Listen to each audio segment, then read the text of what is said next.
Hey everyone, welcome back for another deep dive. Yeah. We always say the best topics come straight from you, our listeners, and that's definitely true today. Yeah, definitely. So we're diving into chapter 6 of Age Well, Live Fully. Yeah. And this one really caught my eye. I mean, who doesn't want to age well? Right. Totally. I mean, who doesn't? Live fully, all that good Nice stuff. package. Right. Exactly. Yeah. But what really grabbed me and what I think grabbed a lot of you, based on the messages we got, is this whole idea of movement as like, I don't know, a magic potion for better aging. Ah, like the fountain of youth, but, in motion. Yeah, exactly. And the book, it doesn't just throw out these vague ideas, Mm.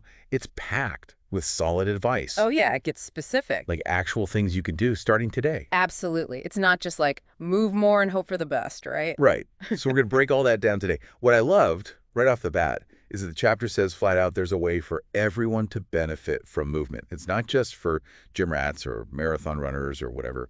And it's not one size fits all either, right? No, not at all. Like it even says the best kind of movement is the kind you actually enjoy. Makes sense. Got to be something you'll actually do, right? Exactly. Yeah. So we're talking walking, dancing, gardening. Yeah, yoga, swimming, just getting out there and doing something you like. It's all about finding what clicks for you and actually makes you want to move. Exactly. So if you're like, look, Jim, find something else. Big goal. And that kind of leads us into something super interesting the chapter dives into. Okay, get this. There's a proven connection between moving our bodies and how well our brains work. I was blown away. Oh, yeah, that's a huge one. I Mhm. mean, think about it. Our brain is part of our body. So what we do with our body affects our brain. Makes sense when you say it like that. Right. And the chapter gets pretty deep into this. It talks about this thing called BDNF. BDNF. Yeah. Yeah. Brain-derived neurotrophic factor. It's basically like brain food, right? Brain food. I like that. And exercise. Well, that's like a BDNF buffet for your brain. Okay, so more BDNF, better brain. Is that the gist? Pretty much. It helps your brain cells grow, connect, and, stay healthy. And that translates to better memory, better focus, even better problem-solving skills. That's amazing. Sounds amazing. So for our listeners out there, what would you say is a good starting point, like in terms of how much movement we're talking about here? Well, the book suggests aiming for at least 30 minutes a day, most days of the week. Okay, that's doable. And it doesn't have to be crazy intense. We're talking moderate intensity. So what does that actually feel like? Give us an example. Sure. Imagine you're taking a brisk walk. You're breathing a little heavier than normal, but you could still hold a conversation. I can picture that. That's a good gauge. Or, gardening, like we mentioned earlier, that can definitely get you there too. Right. Okay, so we've got the brain benefits. But the chapter also digs into something else that's super important as we age, strength. And it's not just about looking buff or being able to lift heavy things. No, not at all. It's way more than that. It's about building a foundation for a longer, healthier, more independent life. Like, how does that work? I mean, why is strength so crucial? Well, think about it. Stronger muscles mean stronger bones. That's a big deal for preventing osteoporosis and fractures, especially as we get older. How that makes sense. Well, plus, better balance, coordination, you're less likely to fall. Yeah, and you can keep doing all the things you love to do, right? Absolutely. Like playing with your grandkids, going for hikes, whatever it is that brings you joy. Staying independent and active. Exactly. And the cool thing is, you don't have to become a powerlifter or anything. Right, no need to go overboard. Just a couple of strength training sessions a week can make a big difference. What kind of things are we talking about here? Weights? So weights, yeah. Resistance bands are great too. You can even use your own body weight for some exercises. Oh, interesting. So it's really accessible. Now, I know a lot of people, myself included sometimes, think of exercise as having to be really intense to be effective. But the chapter actually highlights some gentler forms of movement that are incredibly beneficial. Oh yeah, absolutely. Things like yoga, Pilates, and Tai Chi. They might seem low-key, but they're powerhouses when it comes to flexibility, balance, and coordination. That's so interesting. And they're great for pretty much everyone, especially if you're just starting out or dealing with any injuries. Yeah, that makes sense. So for anyone listening, think about it. Like, where are you at? Mm. What feels good for your body? Maybe it's a gentle yoga class or maybe it's something more vigorous. There's so many options out there. Right, and the book even suggests looking for online classes or videos if that's more your thing. Totally. Okay, so let's zero in on those two things you mentioned. Flexibility and balance. I feel like those are two areas that can really change as we age and not always in a good way. Yeah, it's true. Flexibility tends to decrease naturally as we get older. Like I used to be able to touch my toes, no problem. Not so much anymore. It happens to the best of us. But the chapter says that we can actually combat that loss of flexibility. Oh, yeah, absolutely. And that's where those practices we talked about, like yoga, Pilates, and Tai Chi, really shine. They help you maintain and even improve your range of motion. Okay, that's good to know. So it's not like a lost cause. Like once you lose flexibility, it's gone. Not at all. You can Ah, definitely work on it and make a difference. great. And what about balance? I know that's something a lot of people struggle with, especially as they get older. Why is it so important? And how can we improve it? Balance is huge, especially as we age. It's about preventing falls, which can be really serious. Yeah, that's a big one. And the good news is there are simple things you can do to improve your balance. Like what? Give us some examples. So sure.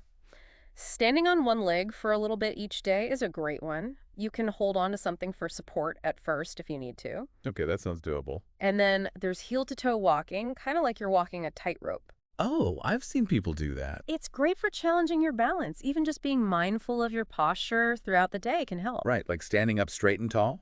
Exactly. So, little things can make a big difference. Now, one thing that I absolutely love, and the book talks about this too, is the power of getting our movement outdoors. Oh, yeah. I'm all about that.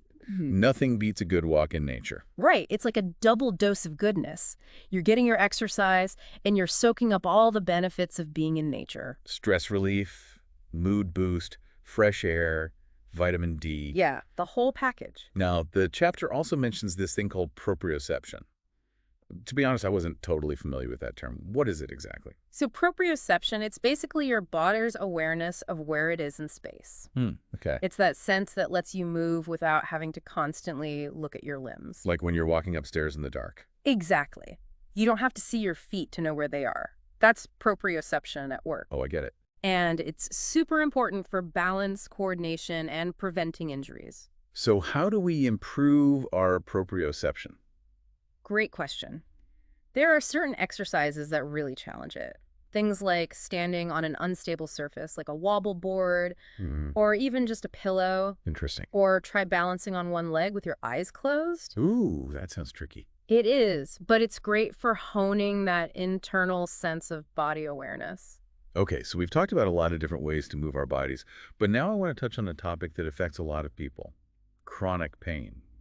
The chapter suggests that yoga and meditation can be helpful for managing pain. How does that work? Yeah, that's a huge one. Chronic pain is no joke.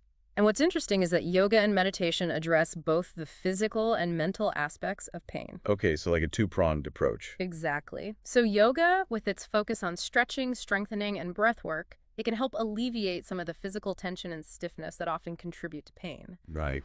And then meditation, it helps you change your relationship with the pain. It teaches you to observe the pain without judgment, without getting swept up in it.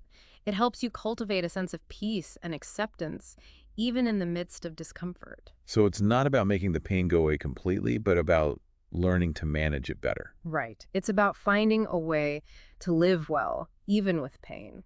That's really powerful. The chapter even gives some specific tips for using yoga for pain relief. Can you walk us through those? Sure. So first of all, it emphasizes starting slowly and gently.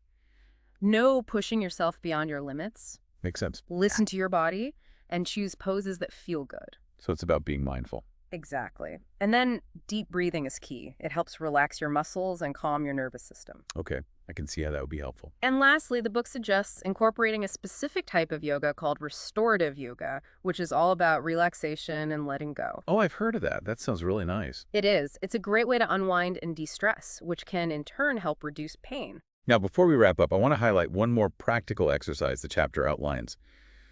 Chair yoga. I think this is a fantastic example of how movement can be truly accessible to everyone. Oh, absolutely. Chair yoga is brilliant. It's all the benefits of yoga, but you do it sitting down. So it's perfect for people who might have mobility issues or find traditional yoga too challenging. Exactly. And it can be done anywhere, anytime. That's awesome. So what does a typical chair yoga routine look like? Well, the chapter lays it out step by step. You start by finding a sturdy chair with a firm back and armrests. Okay. Yeah. And then you do a series of stretches and movements, all while seated.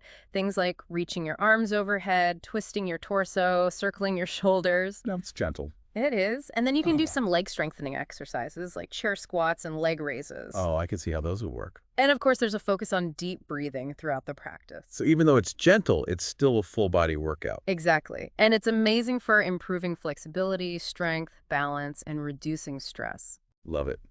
So as we bring this deep dive to a close, I think the key takeaway from this chapter of Age Will Live Fully is that movement is truly the elixir of youth. Couldn't have said it better myself. It's not just about living longer, it's about living better. And it's never too late to start. Exactly. No matter your age or fitness level, there's a way for you to incorporate movement into your life and reap the rewards. And the best part is, you don't have to do it all at once. Start small, find something you enjoy, and build from there. Exactly. So here's a final thought for you to ponder. What's one small, enjoyable way you can add a little more movement to your day starting today? Yeah. And what might that change for you? How might it make you feel? We encourage you to think about it, experiment, and discover the amazing power of movement for yourself. Thanks for joining us for this deep dive.